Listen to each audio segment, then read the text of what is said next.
जय हिंद दोस्तों, मैं संजीव मंगोत्रा और आप देख रहे हैं आईपा। आईपा यानी कि all India progressive politic association, जिसमें हम बात करते हैं बेहतरीन राजनीति की, एक आइडियल राजनीति की। कैसी राजनीति होनी चाहिए, ये मुहिम आईपा द्वारा शुरू की गई है ताकि लोगों को पता चल सके कि आज के समय में हमें किस तरह की राजनीति चाहिए। और बात हम कर रहे हैं पंजाब पठानकोट से, क्योंकि पंजाब में भी कुछ समय बाद चुनाव होने हैं, ताकि लोगों को पता चल सके इन चुनावों में वो किस तरह से फैसला लेंगे, किस तरह की राजनीति चाहिए। तो अलग-अलग नुमाइंदों से बात कर रहे हैं जो विभिन्न-विभिन्न क्षेत्रों में अपनी सेवा दे चुके हैं, अपनी सर्विस दे चुके हैं। इसलिए हमारे साथ जुड़े हैं रिटायर्ड एसएमओ पठानकोट से भूपेंद्र सिंह जी। काफ़ी लंबा-चौड़ा समय इन्होंने कोविड में भी सेवा की है और लंबा-चौड़ा इनका तजुर्बा भी है इस लाइन में। इनसे बात करेंगे। जी सर, सबसे पहले तो ये बताइए कि जो अभी राजनीति चल रही है, आपको क्या लगता है, आप उससे संतुष्ट हैं?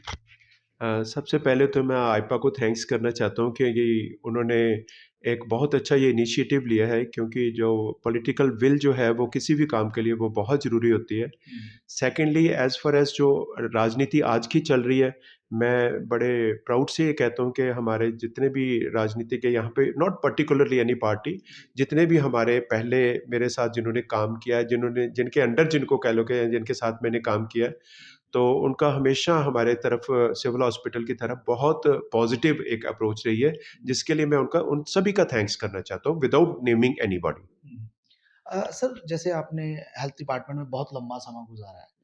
क्या हो सकता है कि एक इससे बेहतर राजनीति आई, जो कमियाँ रह गई हैं? क्योंकि सब कुछ तो परफेक्ट नहीं मिलता, कुछ ना कुछ हर जगह लैप होते हैं। आपको क्या लगता है कि क्या कुछ और हो सकता है हमारे देश में, अगर हम इस सिस्टम की बात करें हेल्थ वाइज़? जहाँ तक कि हेल्थ का कंसर्न है, उसमें बहुत सारी अभी भी जो वांट्स रह गई हुई हैं, जिसकी कि हमें ज़रूरत है। जैसे कि मैं आपको एक एग्ज़ाम्पल देता हूँ कि हमारे जितना मर्ज़ी हम कह लें कि हमारे पास इंफ्रास्ट्रक्चर ये है, वो है, हुँ। लेकिन जितनी पॉपुलेशन हमें कैटर करनी पड़ती है, उसके लिए हमारी इंफ्रास्ट्रक्चर अभी बहुत कम है। तो इसके लिए बजट्स बहुत ज़रूरी हैं, और मैं तो रिक्वेस्ट करूँगा कि अपने जितने भी पॉलिटिशियंस जो आज भी हैं और जो कल को भी आएँगे, आगे भी ख़ैर प बजट आता रहा है, ऐसी कोई बात नहीं, लेकिन मैं उनको रिक्वेस्ट करूँगा कि ज़्यादा से ज़्यादा जो बजट है वो लाया जाए, ताकि इंफ्रास्ट्रक्चर को हम इम्प्रूव कर सकें। हमारे पास मेरे ख़्याल में 80% पॉपुलेशन ऐसी है जो प्राइवेट सेक्टर को अफ़ोर्ड नहीं कर नहीं कर सकती है, सकती, और राइट। इसके लिए हमारे पास बहुत ज़्यादा जो है हॉस्पिटल्स एंड बहुत ज़्यादा जो मैन पावर और सारा कुछ चाहिए, जिसके करके कोविड ने हमें सिखा दिया। जी, क्योंकि आपने बड़ा लंबा समय कोविड ने हमें डेढ़ 2 साल में ये बता दिया कि हम कहाँ पे स्टैंड करते हैं। लकीली हमारे लिए जो हमारे चीफ सेक्रेटरी मैम थे, उन्होंने शुरू से ही हमें गाइड कर दिया। राइट फ्रॉम द जनवरी 20 हमने शुरू कर दी थी प्रिपरेशंस, इसलिए आपने देखा होगा कि पंजाब में कंपैरेटिवली प्रॉब्लम्स कम हुई हैं। ये नहीं कि कोई वांट ऑफ ऑक्सीजन के करके, वांट ऑफ मेडिसिन के करके कोई पेशेंट हमारा किसी को कोई प्रॉब्लम हुई हो या डेथ हुई हो। So this was very nice, very good of them. लेकिन अभी बहुत सारी चीज़ें जो हैं इंफ्रास्ट्रक्चर, मैं तो कहता हूँ कि ऐसा हमारा इंफ्रास्ट्रक्चर होना चाहिए कि जो अफ़ोर्ड भी कर सकते हैं, वो भी हमारे गवर्नमेंट हेल्थ गवर्नमेंट, सेक्टर में ही बिल्कुल। आएँ। हुँ। सर, जिस तरह से युवाओं का कहना होता है कि राजनीति में इंटरेस्ट कम है उनका, या उनका नहीं जाना। आपकी क्या सलाह है कि युवाओं को आगे आना चाहिए पॉलिटिक्स में, ताकि एक बेहतर राजनीति हो सके? नहीं, मेरे ख़्याल में तो युवा बहुत ज़रूरी है, क्योंकि युवा जो थॉट है, जो यंग पर्सन की एक थॉट है, जो उनकी उनमें एक ज़ील होती है दुनिया के लिए, लोगों के लिए काम करने की, वो परहैप्स हमारी उम्र में जाके थोड़ी-सी कम हो जाती है, कि हम इनिशिएटिव लेने थोड़े-से कम कर देते हैं। हमारा ये होता है कि अब now we don't stand anyway, we don't have that edge with us. लेकिन जो यंग बंदे हैं मेरे ख़्याल में, और एजुकेटेड, और जिनका विज़न बहुत क्लियर है, ऐसे बंदों को तो पॉलिटिक्स में ज़रूर आना चाहिए। मैंने तो इतने सालों में यही देखा कि जब तक पॉलिटिकल स्ट्रेंथ साथ में ना हो, पॉलिटिकल विल साथ में ना हो, तब तक कोई भी इनिशिएटिव नहीं कामयाब हो सकता। क्योंकि जितने भी बिल्स पास होने हैं, जितने भी बजट्स होने हैं, जितनी भी मैन पावर आनी है, वो सब थ्रू पॉलिटिकल सिस्टम ही होनी है, या ब्यूरोक्रेट्स के थ्रू होनी है, जिसमें कि पॉलिटिकल काफ़ी हैंड्स होते हैं। सो मेरे ख्याल में यंग पर्सन्स आएँ, न्यू इंडिया के लिए न्यू जनरेशन आनी चाहिए, और पॉलिटिक्स में भी आनी चाहिए और बाकी फील्ड्स हर में भी आनी सेक्टर्स चाहिए। में आनी चाहिए। जी। सर, सवाल आपकी फ़ील्ड से अलग है। हर पार्टी का यही कहना होता है कि हम डेमोक्रेटिक हैं, हम सारे democratic.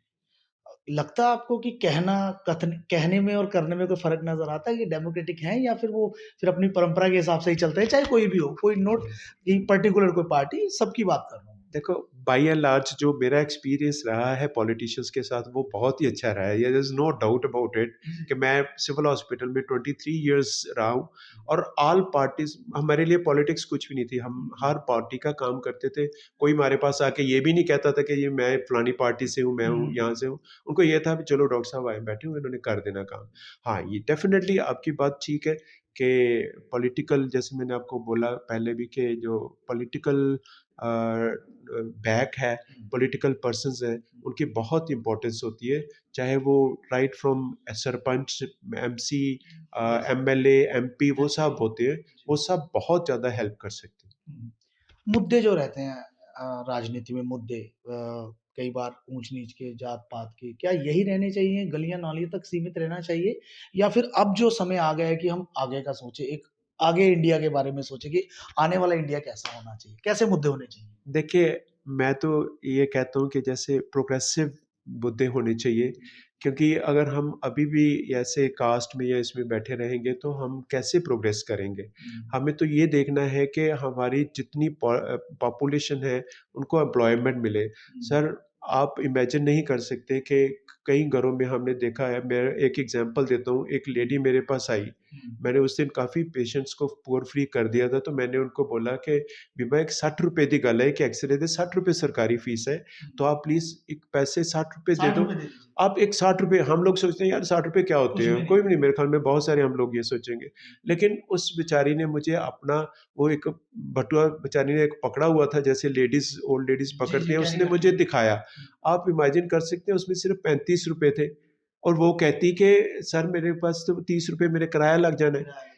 This kind of people are there, so हम ये चीज़ सोचें कि हमने प्रोग्रेस करनी है above caste, above religion, above everything, ताकि हम लोगों को एम्प्लॉयमेंट दे सके, लोगों को अच्छी एक एक प्लेटफॉर्म दे सके जिसके हमारे पास टैलेंट की तो आपको पता ही कमी जी, नहीं है। बिल्कुल। अगर इंडियन टैलेंट बाहर वाली कंट्रीज में जाके इतना हाँ, ज़्यादा शाइन आप बिल्कुल। देखें सर, मेरे ख्याल में one third American doctors are Indians और they are shining everywhere, so why can't we do it here only in India? So इसके लिए मेरे ख्याल में हमें इन सब चीज़ों से उठ के एक ये सोचना चाहिए कि हमने कैसे अपनी और कंट्री की जो है प्रोग्रेस करनी है। Country come should come first, then हमारे सेल्फ हाँ, मोटिव्स। बिल्कुल, बिल्कुल। जो सर नुमाइंदे रहते हैं पॉलिटिकल, वो जीतने से पहले बहुत से वादे करते हैं, किसी भी पार्टी के हों। उसके बाद वो भूल जाते हैं, मैनिफेस्टो में बहुत कुछ आता है, ये कर देंगे, वो कर देंगे, लेकिन बाद में भूल जाते हैं। कोई ऐसा लॉ होना चाहिए कि बाद में इनके ऊपर कोई रिस्ट्रिक्शन लग सके कि भाई आपने ये बोला था, अगर नहीं किया तो ये नहीं होगा। कोई लगाम लगनी चाहिए इन पे इस चीज़ पे? नहीं, वो तो ख़ैर वादे तो ख़ैर वो सारे वादे तो वफ़ा हो नहीं जाते। जी। लेकिन बहुत सारे ऐसे ऐसी बात नहीं है, सारे काम भी करते हैं। मैं ये नहीं कहता कि कोई कुछ पूरे भी पॉलिटिकल होते हैं, बिल्कुल। काम नहीं करते। लेकिन लॉ तो ख़ैर नहीं, लेकिन लोगों को पूछना चाहिए। हुँ, जब सपोज़ कर लो जब इलेक्शंस जब नेक्स्ट इलेक्शंस आते हैं तो पूरा सारे का सारा उनका व्हाइट पेपर जिसको हम बोलते हैं वो लेना चाहिए कि हाँ जी आपने 5 साल में ये वादे हमने किए थे तो ये हमने पूरे किए हैं। ये हुँ। बात होनी चाहिए। लेकिन बहुत सारे वादे ऐसे होते हैं जो परहैप्स 5 साल में नहीं पूरे हो सकते, जिनको 10 साल भी चाहिए होते हैं, समय भी लग 15 सकता समय है। भी लग सकता है। सो मेरे ख़्याल में कमिटमेंट एक किसी भी पॉलिटिकल लीडर में ज़रूर होनी चाहिए कि मैंने ये कमिट किया हो तो मैंने ये करना ही I should stand with by my words and I should do best for the people of my hmm. Area constituency. जी। एक मुद्दा अक्सर बना रहता है, अगर कहीं जीत ज़्यादा वोटों से हो जाती है, तो इलेक्ट्रॉनिक जो वोटिंग मशीन है, उसका ज़िक्र आ जाता है कि नहीं जी पेपर से वोट होना चाहिए, जो पुराने तरीके से होता था या ईवीएम से होना चाहिए। आपके पर्सनल विचार क्या हैं कि क्या ईवीएम ठीक है या फिर हम पेपर से करें? क्योंकि बहुत सारी कंट्रीज़ ऐसी हैं, जो वापिस पेपर पे आई हैं। इस पर आपका क्या है? सर मैं वैसे I have no authority to talk about it, लेकिन मेरे ख्याल में जी। ईवीएम के साथ छेड़छाड़ इतनी आसान नहीं होती है, नहीं क्योंकि होती। हमने देखा है सर हमारी भी ड्यूटी लगती है जब ये जो वोट्स जी, जब पोल होती होती है। हैं, जब पोल होते हैं उसके बाद जहाँ पे होते हैं वहाँ पे हमारी 24 आवर्स एम्बुलेंस खड़ी होती है। हुँ, तो मेरा नहीं ख्याल कि it's so easy to do anything, बाकी टेक्निकली तो मैं नहीं कमेंट करूँगा। हुँ, लेकिन मेरे ख्याल में ईवीएम्स को इतनी आसानी से उनको छेड़छाड़ करना इतना आसान नहीं है। और आप ये देखिए कि उससे पेपर कितना बचता है, अगर हम बैलेट हुँ, पेपर ना भी यूज़ करें तो कितना पेपर बचता है। फूल प्रूफ मेथड होना चाहिए। This the security and the election commission make ensure hmm, should ensure कि भाई हाँ, फूल प्रूफ मेथड से अगर ईवीएम्स यूज़ कीजिए। जो बाहर वाली कंट्रीज़ है वहाँ पे ऑनलाइन वोटिंग ज़्यादा होती है, वहाँ हुँ, पे गड़बड़ हो सकती है। हुँ। हमारे यहाँ पे ईवीएम का ऑनलाइन के साथ कोई लिंक नहीं होता, वो सारा कुछ इसी में स्टोर होता है, मैनुअल है लगभग। मैनुअल होता है। सो हुँ, इसमें मेरे ख्याल में ईवीएम्स में इतना आसान नहीं होता शायद। हुँ। आखिर में मैं यही पूछूँगा आपसे सर कि आपके हिसाब से आइपा जो अब कर रहा है, जो अलग-अलग पूरे देश से हम ये इंटरव्यूज़ कलेक्ट कर रहे हैं, ताकि एक प्रोग्रेसिव पॉलिटिक्स जो है सामने आ सके या एक सिनेरियो बन सके कि इस तरह की राजनीति होनी चाहिए। आपका इस पर क्या कहना है? मैं बहुत-बहुत थैंक्स करना चाहता हूँ आइपा का, क्योंकि ये एक ऐसा प्लेटफ़ॉर्म है जिस पे मेरे जैसे, चाहे मैं पॉलिटिकल बंदा नहीं हूँ, I hmm, have never entered into any kind of politics, hmm, लेकिन एक एक्सपीरियंस जो हमारे साथ बैठा हुआ है 30-35 साल गो लोगों की सेवा करने का, हुँ, उन सभी के विचार अगर प्लेट नेशनल प्लेटफ़ॉर्म पे आते हैं, तो मेरे ख़्याल में इससे बेटर चीज़ और कोई नहीं है। हुँ, बाकी भी अलग-अलग फ़ील्ड्स में सभी से ये ले रहे हैं आइपा वाले, हुँ, और मेरे ख़्याल में ये बहुत ही अच्छा इनिशिएटिव है and we should all appreciate it. Education और हेल्थ का क्या कॉम्बिनेशन है? ये सवाल मेरा रह गया था इसलिए मैं लास्ट में पूछ रहा हूँ। पॉलिटिकली ये हेल्थ और एजुकेशन। ये दोनों ही देखिए, दोनों ही ये ऐसे डिपार्टमेंट्स हैं जिसमें कि सबसे ज़्यादा कॉन्संट्रेट करना चाहिए। हुँ, लॉ एंड ऑर्डर ठीक है, अपनी जगह पे है, लेकिन अगर हमने एक ब्राइट फ्यूचर चाहिए नेशन का, तो उसके लिए एक हेल्थ और एक एजुकेशन, दोनों चीज़ें बहुत इम्पोर्टेंट हैं। हुँ, तो इंडिया की जो एजुकेशन सिस्टम था पहले, अभी भी चलो ठीक है, तो वो एजुकेशन सिस्टम वर्ल्ड में सबसे अच्छा माना जाता था। हुँ, वैसे ही हमारा हेल्थ का जो है वो अभी भी हम बहुत मेहनत कर रहे हैं, हुँ, और ये दोनों मुद्दे ऐसे हैं जिसके जिसके ऊपर हर पॉलिटिकल पार्टी को, हर पॉलिटिकल पर्सन को मैक्सिमम कंसंट्रेट करना चाहिए, करना चाहिए। ताकि हमारे अच्छे बच्चे पैदा हों, अच्छी एजुकेशन उनको मिले, हेल्दी बच्चे पैदा हों, और अच्छी हेल्थ वाली जो है वो हमारी सोसाइटी बने। हुँ, बहुत-बहुत शुक्रिया डॉक्टर साहब आपने कीमती समय हमें दिया। Thank you very much, grateful. जी, जी। तो ये थे हमारे साथ रिटायर्ड एसएमओ पठानकोट से भूपेंद्र सिंह जिनका कहना है कि एजुकेशन और हेल्थ जो है, दोनों ही एक बेहतर देश के लिए, एक बेहतर इंडिया के लिए ज़रूरी हैं। तो आप जुड़े रहिए आइपा से और जुड़ने के लिए बहुत-बहुत शुक्रिया। बेल आइकन ज़रूर दबाइए और लाइक कीजिए हमारा चैनल, सब्सक्राइब कीजिए। जय हिंद।